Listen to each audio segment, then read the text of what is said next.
Hello. So this is a video of me asking for help, like straight up.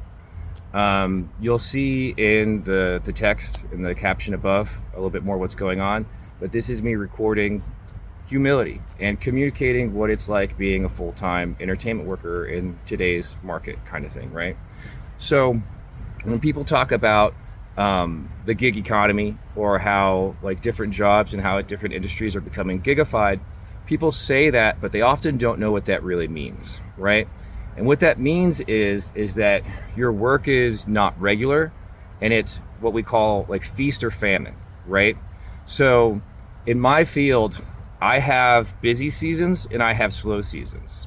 And this recent summer has been one of the slowest summers for live and studio and corporate,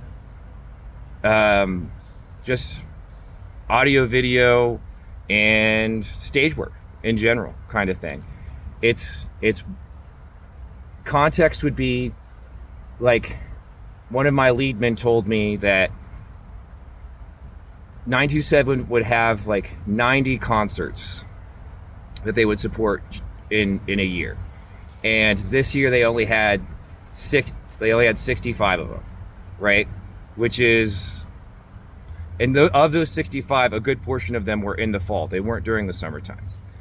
And several of my clients that I regularly work with, I haven't heard from them in like 2 months, kind of thing. Now, I'm going to be okay when it comes to where I stay, when it comes to my food, and I do actually have work lined up. But some context of why I moved down here to Georgia is that I needed to have a reliable vehicle that I can actually be able to count on, like being able to drive in and out of state, or being able to go drive to calls and stuff like that, so I can bring my tools with me. Because you can be a roadie and you can be on a plane, and you can go on a plane and go back and forth like that, but then you're still reliant on the employer to like cover your plane ticket and stuff like that, and you can't bring your tools. And I've been working towards being able to save up money so that I could buy like a really squared away truck, so I could have like a service truck, so I could be able to go on locations and be an on location leadman with whatever tools I need to have them for. And in the South, they don't have snow, right? So their cars don't rust down here. I've actually seen vehicles down here where the top was rusting out because it's been sitting for so long, and the bottom was like totally fine, which like that blew my mind. Okay, first off, like I've never seen that before in my entire life. And I literally could not, like I'd have to sit down and really think about how many vehicles I've gone through in my life due to me being from Nebraska, and like the rust just literally disintegrating my vehicles over my lifetime. And right now I'm sitting in my vehicle that has a bad starter. My starter died on me during the load in, right after the load in for the Eastern, where I was currently at with the client that likes me, that's going to be calling me up, that I have work for later on this month, that will be able to cover bills. But the thing is, though, is that that's not necessarily going to be like, I can't rely on those kinds of things to get my vehicle up and running, right? Like I have, due to the slow season and due to the feast or famine that takes place, I'm coming out of what is considered one of the slowest work seasons in our industry in years. And that's not just like film and television, that's concerts and stage and corporate, just normal corporate gigs and events, right? The reasons for it can be, the reasons for why are vast, which I don't have the time to get into, but this is me showing humility that, I'm in a tight spot, like straight up.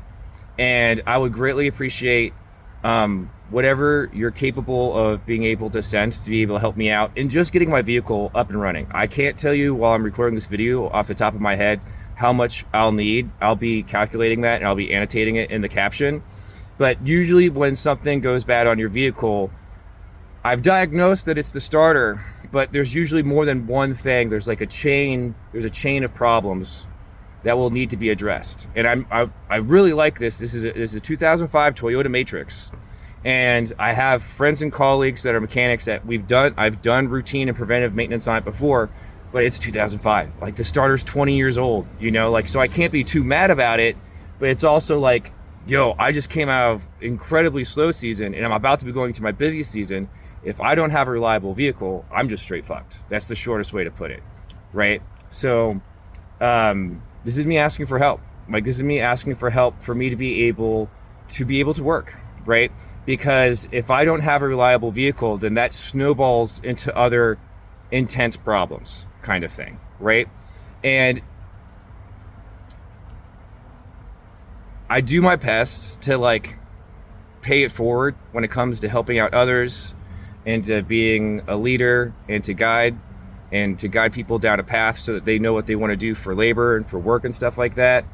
And I don't ask for help very, very often, but being able to have a running vehicle is like absolutely vital for what I do for work.